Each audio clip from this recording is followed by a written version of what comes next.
The following podcast is rated D for dumb. You're listening to Dumbing It Down with Dave, the fastest podcast on earth. Listen to Dave commute to and from work on the New York State Thruway in his 2008 Kia Rio LX. He talks about pragmatism, truth, happiness, and the search for it all. Join Dave as he asks and tells you how life ought to be. And now, here's Dave. Well, hello everybody.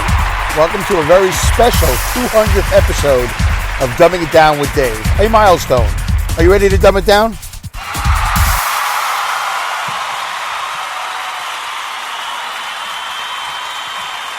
That's great. I really appreciate it. Episode number 200. Who would have thunk it? Who would have thunk it? All those podcations, all these issues, life things, all this stuff that goes on in my life, in your life, in everybody's life. No different, no special, no better, no worse. You know, I'm my own worst enemy. We'll get to that later. But, yeah, episode 200. Thank you very much, folks, for listening. A lot of you have jumped on board early. So, some of you jumped on board early, like episode 1, 2, 10, 20. Some of you, and, you guys really have paid your dues. That's mostly Linda from back in the day, when we met online and on a radio show, I guess, Spreaker Live. So thank you, Linda. For sticking with me for 200 episodes. She really has, bared the brunt of it all. I mean, the first 100 episodes are horrible. I just listened to episode 106 the other day for something that I'm trying to do with my assistant. And as soon as that's ready, I'll release that.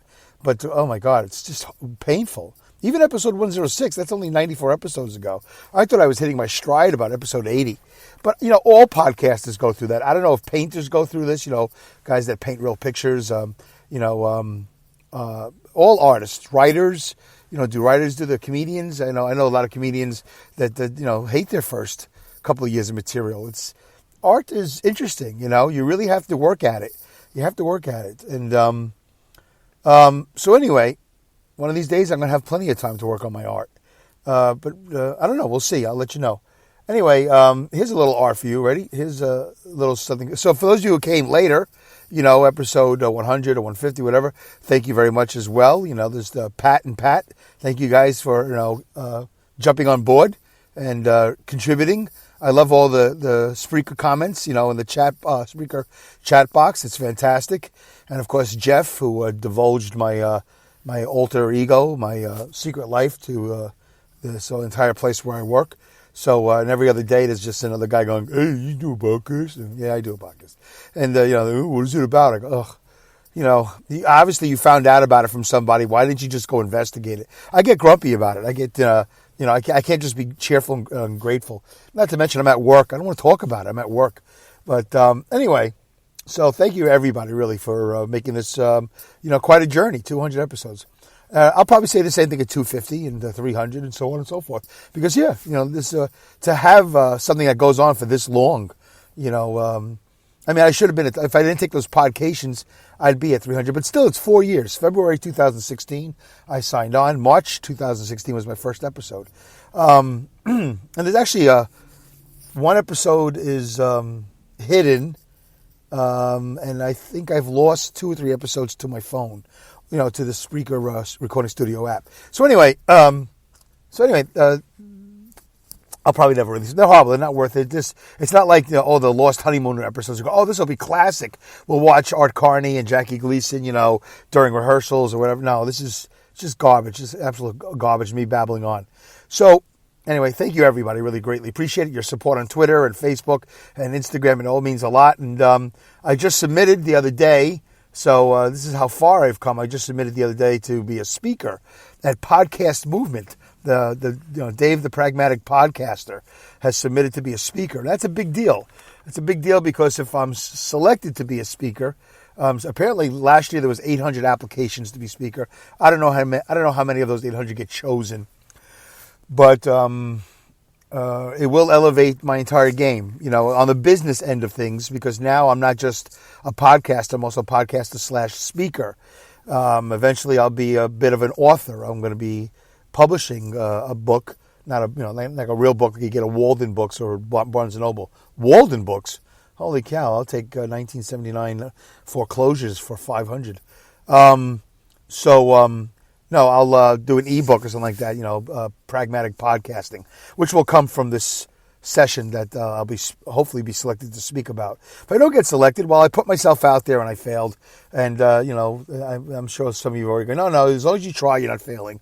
Yeah, but you know what? I want to be selected because it's a great honor to speak, and I want to help people. That's really part of it too. It's a big part of it. I want to help other podcasters that go to Podcast Movement. I just heard the other day, and it's kind of like been the cornerstone of this submission to speak. Is I heard the other day on a podcast, somebody said, when somebody goes to these types of conventions, these types of things, Podcast Movement or whatever it is, maybe even Comic-Con or whatever, but when you go to these things, a boat show, a car show, people are going to change their lives. That's why they go. They go to change their lives. And if I'm up on stage and somebody paid several $100s to attend one of these conferences, it's like a 3-day conference, August 4th to August 8th in Dallas, Texas this year. They're there to change their lives. Now, they might be only there to only change. They think they might be, I just want to learn about podcasting. Or I think I want a podcast, or I've started the podcast, but I'm here to learn about equipment. Whatever it is that they're there, they think they're there for, whatever they say they're there for. I'm not saying they don't know what they're doing, but the truth is, it all falls under the title, I want to change my life. I want to change my life. And it doesn't have to be 100% change of life, but they want to change it at least enough to make it worthwhile, why they flew to Dallas or drove to Dallas from wherever they are in the United States or maybe even the world. I don't know how many countries are represented at these podcast movements, but it's a thing. It's a midweek, Wednesday, Thursday, Friday, Saturday type of thing. So of course you got to arrive on Tuesday and check into your room. If you stay at the hotel that they have the conference in, it's a little bit more expensive. I found something a little bit off the beaten path because I'm a pragmatic podcaster. So, and I'll talk about that later on. It's not important to talk about it today.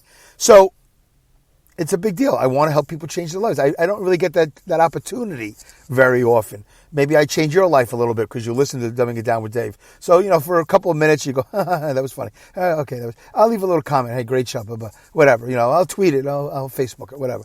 And it's great. For a little bit of time, I'm able to take you away from wherever it is that you are or whatever. That's what art is all about. You paint a picture, you write a book, you do a movie, you do stand-up, you sing a song especially, right?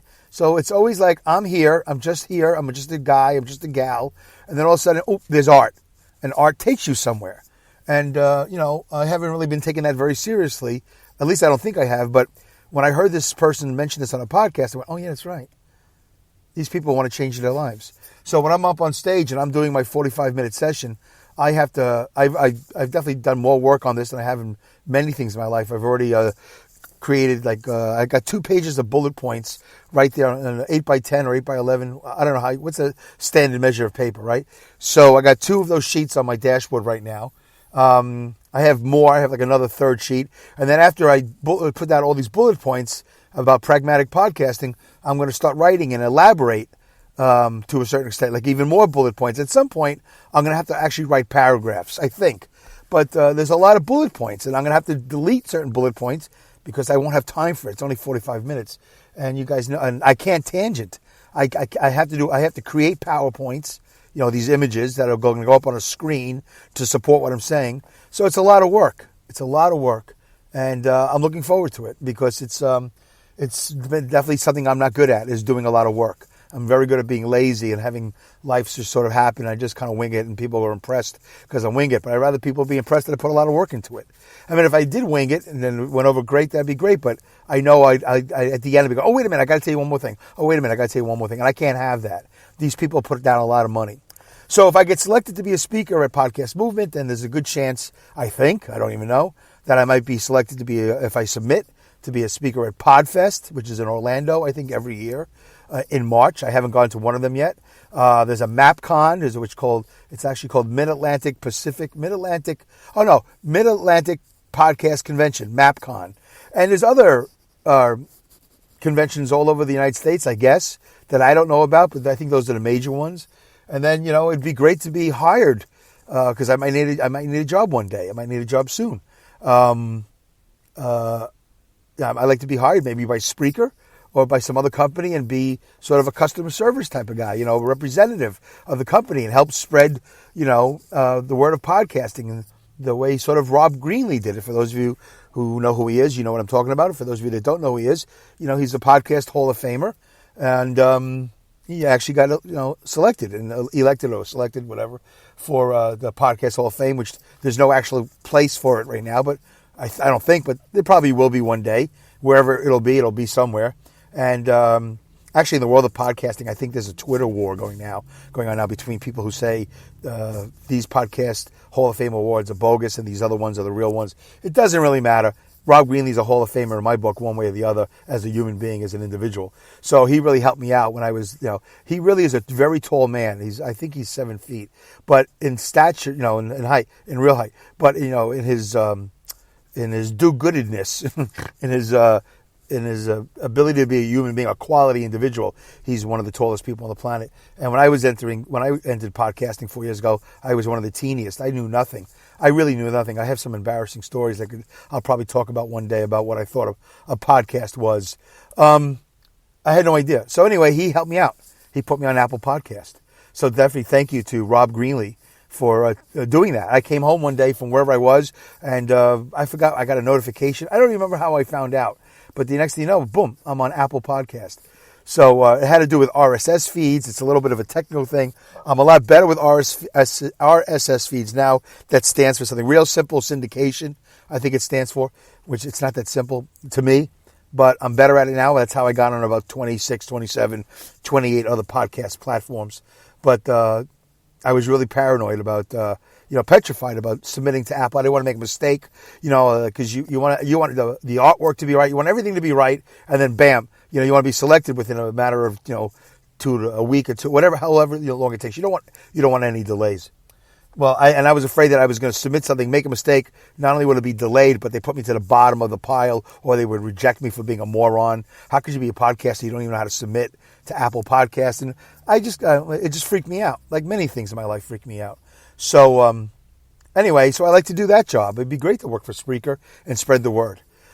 So there's that. I think that's I dumbed that down pretty good. Definitely working on that session, and I will find out if I'm being selected, I think March 28th. I hope I get an email sooner than that. I assume hopefully good news will come sooner, and then the bad news will come later. I don't even know. But, of course, I'm stressing that every day. It's since I submitted, like, oh, my God. I had help with it, by the way. A friend of mine named Christopher Wells, a PhD.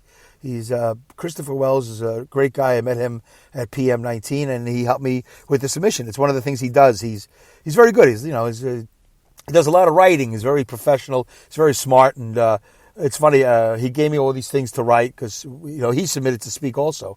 And when I saw what he wrote, for me, because I didn't see his submission, I went, oh yeah, I never would have written any of this. My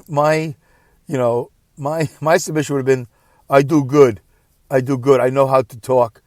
Put me up there. I'm good. It would have looked like that. And, nicely typed in a nice, clear font, but it would have looked like that. Christopher definitely made me sound like, I'm, what's his name? Cumberbatch or something, like an English actor, like one of those Shakespearean guys. Like, it's just the sentences that he wrote and the words, the way he puts it together. I'm like, oh yeah, I'm that guy. Yeah, sure. I'm that smart. Yeah, absolutely. So it's kind of, it's not imposter syndrome, but it's interesting. So I'm that guy. And one of these days I'll share with you, if I get submitted, I'll share with you the application, because it's definitely not my words. I can't talk like that. I would rather say, like, what are you freaking crazy? Of course you're going to put me on stage. I'm hilarious. I'm informative. I'm compelling. It's going to be great. Your people are going to love it. So anyway, it doesn't work that way. You have to really be polite, and you have to write nice things. So thank you to Christopher Wells for helping me out. I really greatly appreciate it. And, of course, thanks to Alex Exum at the top of the show, ALEXEXUM, for doing the intro for almost the entire 4 years. I forgot when he jumped on board, Alex Exum, with the intro. So thank you, Alex. And, of course, thank you to Hal in Philly for going for a drive. I'm going to change the intro as soon as I can, folks. I've just been so busy. You know how it is. Once something stumbles, it's hard for me to fix it in post. It's hard for me to do it. It was hard for me to create the thing I created in the first place. You know, Hal was working on stuff, I was working on stuff, and then it's all very Flintstone editing. You know, with a bird. I have a big bird with a beak. I have a big chisel rock thing. Tied by whatever, some strands of some palm tree thread. It's just really archaic the way I edit. It's everything I've ever done. It's always been archaic. I never seem to have anything good, worthwhile that's useful to do anything, except for the Spreaker Studio app. It's really working great. All right, so that's it. I thanked everybody, and Linda, Hal, and Alex, and all you guys that write in and chime in and tweet and all that other stuff. So there you go. Let's take a little bit of a drink break here, and I'm gonna pause it. I'll be right back. All right, that was Will. That was good. I needed that. I got about 14 minutes left, a little bit less than that. So I'm going to sing you a little song. Right now, I'm going to make this up as I go along. Ready? Boom, boom, boom, boom, boom, boom, boom, boom, boom, boom, boom, boom, boom, boom, boom, boom, boom, boom. Another one bites the dust, and another one down, and another one down. Another one bites the dust. Boom, boom, boom, boom, boom. My boss submitted his resignation. Boom. Boom, boom. He's leaving February 28th. Boom, boom, boom. He said he wasn't going to leave. Boom, boom, boom, boom. But he's leaving February 28th. Like I said, boom. Yep, another boss. Boom, boom, boom. Arnie left first 6 years ago. Boom, boom, boom. And then Bill Sherman followed. Boom, boom, boom. And then there was Silent Dave, who only worked here for 6 months and barely said a word. Boom, boom, boom, boom. And then they brought in Keith from Boston, who was temporary anyway. Boom, boom, boom. Boom, boom, boom, boom, boom, boom. That's 4. And then they brought in Paul. Boom, boom, boom. Who was here for a year and a half. Boom, boom, boom, boom. Another one bites the dust. Said he wasn't going to leave. He's leaving. So that's Arnie, Bill, Keith, who was temporary in the first place. He still works for the company. He just, he's everybody's boss in Boston. So he's a Boston boss. And then there's Dave, who was here for like a couple of months, barely said a word to anybody. A very quiet man. That's 4. And then Paul is 5. So yeah, I'll be here. If I have this long, in April, I'll be here 7 years. So that'll be 5 bosses in 7 years. It's unbelievable how they come and go. No, there's no continuation. It's all just choppy management. And then they come, they go. They think they're going to change the world, and then we file Chapter 11. Although apparently we're getting bought. So if I don't get fired, I'll be here. I don't know. I don't really care anymore. So anyway, there's that. How you like that? Another one bites the dust. I don't know how long it's going to be before we get a replacement. Also, the guy who did a Cousin Vinny window on me, with Hawkeye, I'm calling him Hawkeye, who reported me, wrote me up, told me we had 0 tolerance because I had these Apple earphones in my ear in the yard. I'm calling him Hawkeye. He's putting in his hat for the job. So whatever, I could care less who has the job. It's going to be the same, crappy job, same crappy company no matter what. I know I should be grateful. I make a lot of money, but still, I'm really disenchanted with the whole thing. And, if I do get let go, it'll probably be a blessing in disguise. So why am I alluding to that so often? Why do I keep mentioning it? Well, let me tell you something, folks. It is 12:38 p.m. It is Thursday. I worked overtime last night. So I'm up here in the Rensselaer. I'm at the Walmart parking lot, and I can't sleep. I should have been asleep probably about 8 a.m., 8:30. I forget what time I clocked out. I hate when I forget what time I clocked out. I have an app I can go to, but I got to wait for this Hawkeye guy to do something, and it'll show up what time I clocked out. And then I do 10 hours from there, and that's when I come back to work. It's always 10 hours off, no matter what. It's always 10 hours off. So that's just the DOT rules, Department of Transportation. I can't come in any earlier than having 10 hours off. So I can't sleep. I haven't really tried. I haven't climbed in the back of the van. I didn't go work out today. I can't work out. I just can't. I just been sitting here jagging on David Spade videos and different comedy stuff because I just need a laugh. I need some humor in my life, And So anyway, I think I'm getting fired. I think I'll be out of a job, if not by tomorrow. Well, tomorrow I'm not coming in because I'm taking the day off. I'm going to a concert Friday night, so I took the day off. So, but I don't work Saturdays anymore. Have you guys heard that? I'm off on Saturdays. I never work Sundays. I'll be back Monday night. And I'm assuming by Monday night, if I don't get a phone call before I come in, although a lot of times they wait for you to come in and then they give you the bad news. You know, they don't tell you not to come in and save your time, just bring in your uniforms. But anyway, it's not woe is me. I'm stressing it right now. But so, listen, I know I should know better.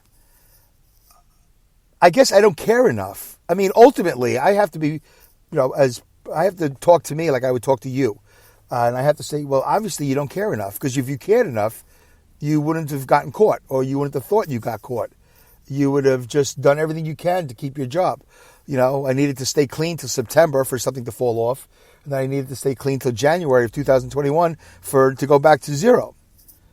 And I should have done a whole podcast like how that's not going to happen. It's not going to happen.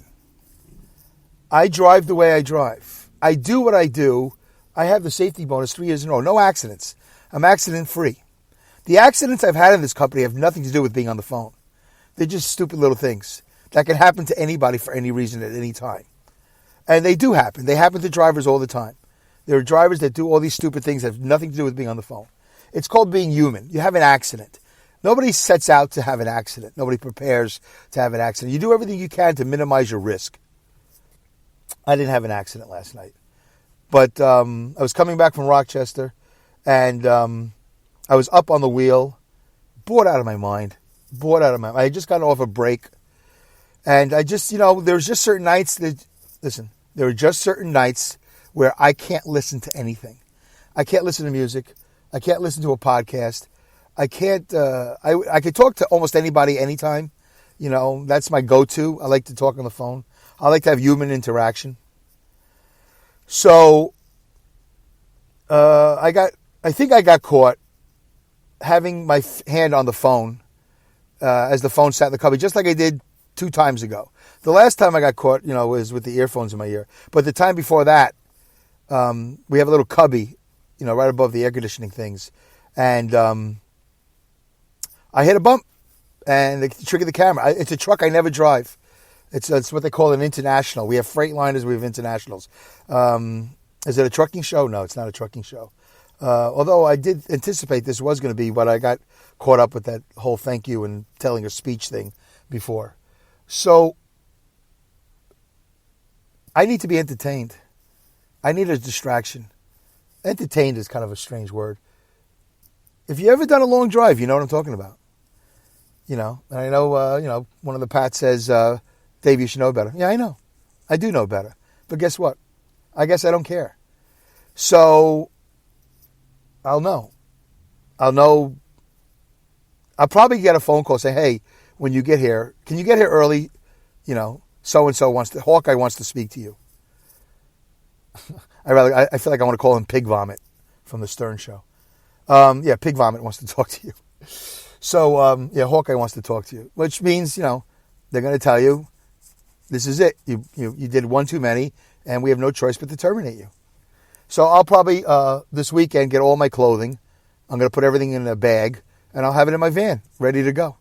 So this way, because I don't want to come back a second time. So I'll go get my bag out of the car, and I'll give them they'll ask for my ID card right then and there. I'll give them my keys right then and there. And that's it. I'll be done. Right? And what will I do? I'll go find another job. And it won't be in the world of driving. Maybe I'll take some time off. I don't know what I'm going to do. I haven't been fired yet. But I have a really good feeling. Usually when I have a very good feeling that I got caught, I got caught.